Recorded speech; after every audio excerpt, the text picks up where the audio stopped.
আমসু মানে ফুল ফৰ্মটো আসলতে এজন বাংলাদেশীৰ কথাৰ প্ৰত্যুত্তৰ দিয়াৰ সময় আসলতে আমাৰ নাই, কাৰণ শিলাদিত্য দেৱ ডাঙৰীয়া হৈছে এজন প্ৰকৃত বাংলাদেশী। আমসু মানে ফুল ফৰ্মটো অল আছাম মাইনৰিটি ষ্টুডেণ্টছ নহয়, অল আছাম মুছলিম ষ্টুডেণ্টছ ইউনিয়ন। তেওঁলোকে কাৰ কাম কৰিব? বাংলাদেশী মুছলমানৰে কাম কৰিব। সেইকাৰণে সেইটোৱে কৰি আছে, তেওঁলোকৰ ধৰ্ম তেওঁলোকে পালন কৰি আছে। কিন্তু আমি অসমীয়া মানুহসকলে আমাৰ নিজৰ কি দায়বদ্ধতা নাই নেকি নিজৰ ৰাজ্যৰ কাৰণে, নিজৰ মাটিৰ কাৰণে?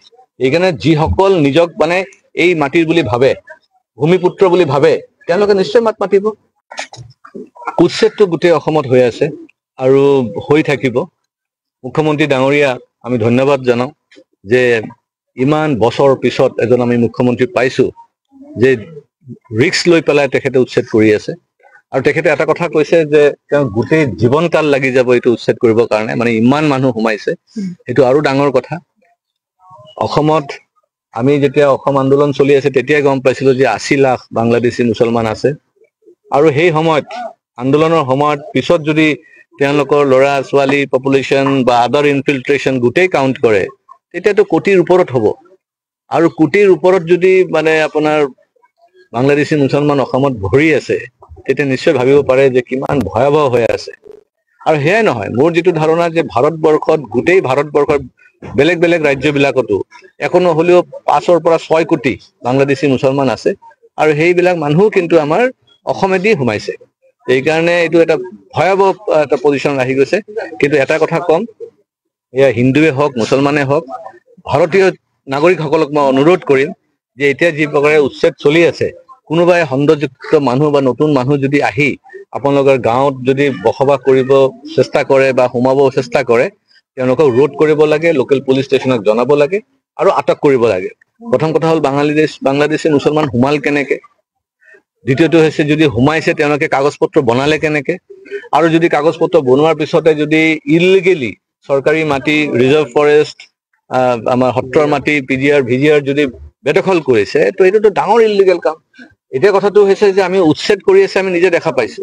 কিন্তু উচ্ছেদ কৰি পেলাইতো মাটিখিনি চৰকাৰে লৈ লৈছে, কিন্তু যোনে দখল কৰিছিল সেই মানুহখিনিৰ কি একশ্যন হৈ আছে? আজি কোনোবাই চুৰ কৰিলে তেওঁতো পানিচমেণ্ট হ'ব, পুলিচে আটক কৰিব, জেলত ভৰাব, আইনী প্ৰক্ৰিয়া ল'ব। কিন্তু আজি যিসকলে ইলিগেলি ক্ৰিমিনেলি তেওঁলোকে চৰকাৰী মাটি বেদখল কৰিছে, কৰাৰ পিছত খালি উচ্ছেদ কৰি যদি তেওঁলোকে এৰি দিয়া হয়, তেতিয়া তেওঁলোকেতো প্ৰশ্ৰয় পাব। আজি হোজাই অঞ্চলতো মানে কিমান গাড়ী সোমাই আছে, নতুন নতুন মানুহ আমি ধৰি আছো। আজি হাউলি অঞ্চলত আহিছো, ইয়াতো আহি পেলাই গম পাইছো যে এইবিলাক অঞ্চলতো গাড়ী সোমাই আছে, নতুন নতুন মানুহ আহি আছে। সেই মানুহবিলাক যদি তেনেকে সোমাই থাকে, তেনেহ'লে ট্ৰান্সফাৰ কৰি আছে, তো মানুহখিনি অসমৰ ভিতৰতে থাকি গ'ল। আমি এইখিনি চিনাক্ত কৰিব লাগিব। আৰু ৰাইজ যেতিয়ালৈকে সচেতন নহ'ব, ৰাইজ যেতিয়া ৰাজপথত ওলাই নাহিব, অকলে চৰকাৰে যে কৰিব পাৰিব সেইটো নহয়। চৰকাৰেতো উচ্ছেদ কৰি আছে, কিন্তু নিজৰ থলুৱা মানুহখিনি, লোকেল মানুহখিনিতো ওলাব লাগিব ৰাজপথত। শিলাদিত্য দেৱ ডাঙৰীয়া হৈছে এজন প্ৰকৃত বাংলাদেশী, কাৰণ অসমত যদি বাংলাদেশী আছে, শিলাদিত্যৰ দৰে ব্যক্তি আচলতে অসমত বাংলাদেশী হিচাপে থিতাপি লৈছে। কাৰণ এইজন বাংলাদেশী মূলৰ নিজে মুখে স্বীকাৰ কৰিছে তেওঁলোকৰ পৰিয়াল ৰিফিউজি আছিলে, তেওঁলোকে 71ৰ পিছত আহিছে বুলি তেওঁ নিজে মুখে টকশ্ব'ত স্বীকাৰ কৰিছে।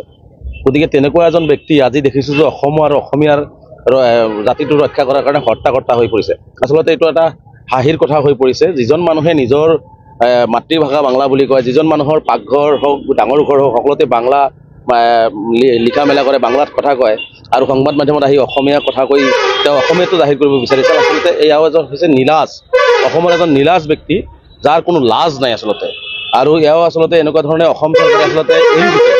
তাৰ মানে শিলাদিত্য দেৱ ডাঙৰীয়া এনেকুৱা হৈছে যে ভিৰ বাছত যেতিয়া মানুহ উঠে, ছিট নোপোৱা যাত্ৰী, কাৰণ এতিয়া তাৰ কোনো ছিট নাই, তেওঁ এতিয়া ক'তো ছিট নাই। গতিকে তেওঁ বিভিন্নজনক গালি গালাজ পাৰি তেওঁ আচলতে বাছত বহিবৰ কাৰণে এটা ছিট বিচাৰি আছে। যে তেনেকুৱা এজন ব্যক্তি আচলতে অসমৰ কাৰণে ক্ষতিকাৰক।